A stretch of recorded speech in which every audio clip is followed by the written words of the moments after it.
Om Swastiastu. Perkenalkan, nama saya Niko Manggili Suryaningsih, nomor absen 26 dari kelas 11 PH1.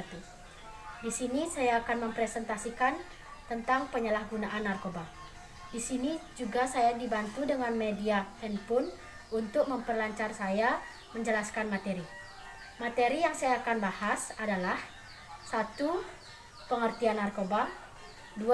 Jenis-jenis narkoba, 3. Faktor penyalahgunaan narkoba, 4. Dampak penyalahgunaan narkoba, dan yang terakhir pencegahan penyalahgunaan narkoba.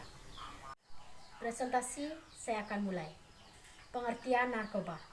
Narkoba adalah singkatan dari narkotika, psikotropika, dan zat adiktif lainnya, atau obat berbahaya yang jika dimasukkan ke dalam tubuh manusia, baik melalui cara dihirup maupun disuntikkan, dapat mengubah pikiran, suasana hati, atau perasaan dan perilaku seseorang.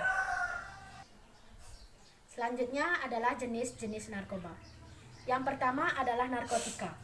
Narkotika adalah zat atau obat yang berasal dari tanaman atau bukan tanaman, baik sintesis maupun semi-sintesis, yang dapat menyebabkan penurunan atau perubahan kesadaran, hilangnya rasa, mengurangi sampai menghilangkan rasa nyeri, dan menimbulkan ketergantungan. Contoh narkotika adalah heroin. Heroin berbentuk kristal halus, dapat dibuat tablet atau kapsul dan liquid injeksi.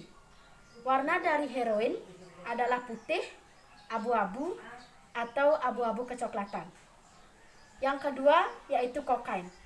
Kokain berbentuk daun coca, kristal, dan serbuk.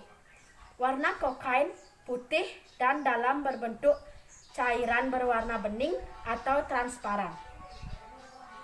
Yang ketiga adalah ganja. Ganja berbentuk daun, batang, biji, dan hasim. Ganja segar berwarna hijau dan berubah menjadi kecoklatan jika dibiarkan mengering. Yang kedua yaitu psikotropika. Psikotropika adalah zat obat baik alami maupun sintesis, bukan narkotika, yang berkhasiat psikotif melalui pengaruh selektif pada susunan saraf pusat yang menyebabkan perubahan khas pada aktivitas mental dan perilaku. Contoh psikotropika adalah 1. Ekstasi. Ekstasi berbentuk pil atau tablet dengan bermacam-macam model dan warna. Yang kedua ada metamfetamine, berbentuk serbuk kristal dan cairan yang digunakan dengan cara dihisap menggunakan alat bantu. Yang ketiga ada obat penenang.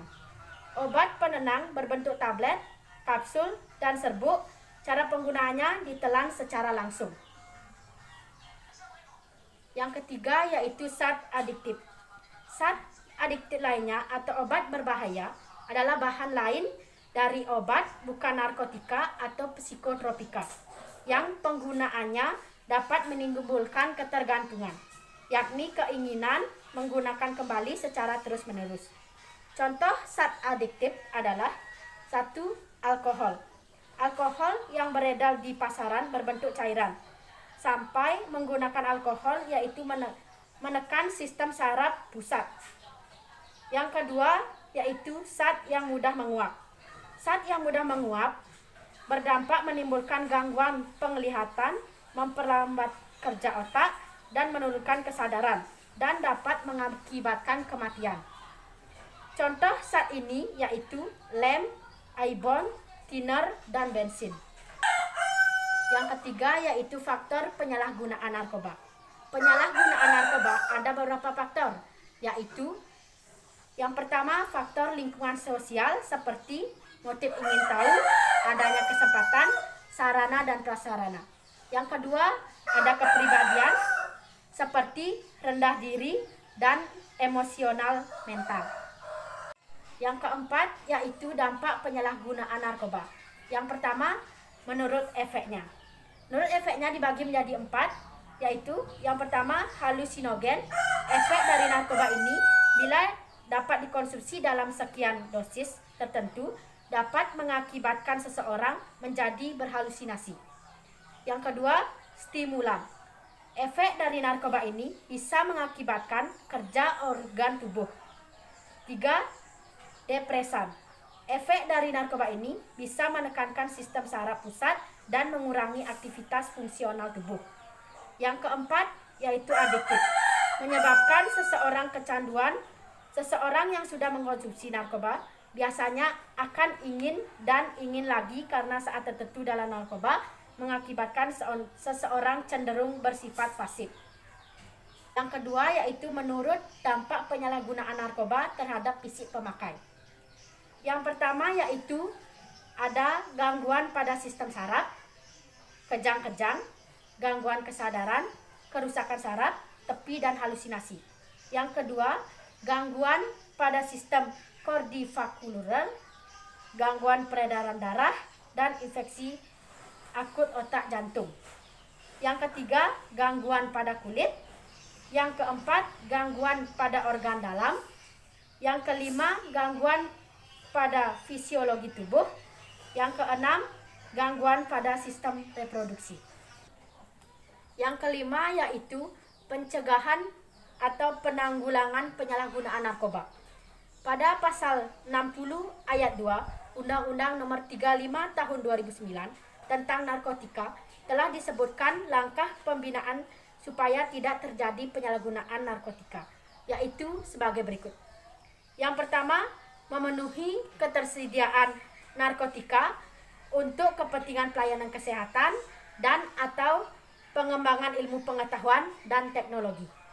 Yang kedua yaitu mencegah penyalahgunaan narkoba. Yang ketiga, mencegah generasi muda dan anak usia sekolah dalam penyalahgunaan narkoba, termasuk dengan memasukkan pendidikan yang berkaitan dengan narkoba dalam kurikulum sekolah dasar sampai lanjut atas.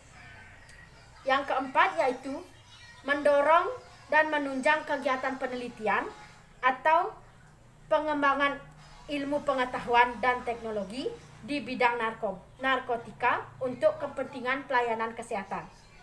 Yang kelima yaitu meningkatkan kemampuan lembaga rehabilitas medis bagi pecandu narkoba, baik yang diselenggarakan oleh pemerintah maupun masyarakat. Sebagai tambahannya, saya akan menjelaskan tentang upaya mencegah penyalahgunaan narkoba. Yang pertama yaitu berimam dan bertakwa kepada Tuhan Yang Maha Esa. Yang kedua, menyayangi diri sendiri. Yang ketiga, menyibukkan diri dan isilah waktu dengan kegiatan yang bermakna. Yang keempat, biasakan bersikap terbuka kepada orang tua, teman dan guru. Yang kelima, pandai memilih teman. Yang keenam, belajar dengan giat dan teratur. Yang ketujuh, memiliki cita-cita yang luhur. Dalam rangka pencegahan serta pemberantasan penyalahgunaan narkoba dan peredaran gelap narkotika, dengan undang-undang ini dibentuk Badan Narkotika Nasional yang selanjutnya disingkat BNN. Sekian presentasi dari saya tentang penyalahgunaan narkoba. Jika ada kesalahan saat proses pembuatan video, saya mohon maaf. Saya ucapkan terima kasih. Om Santi Santi Santi Om.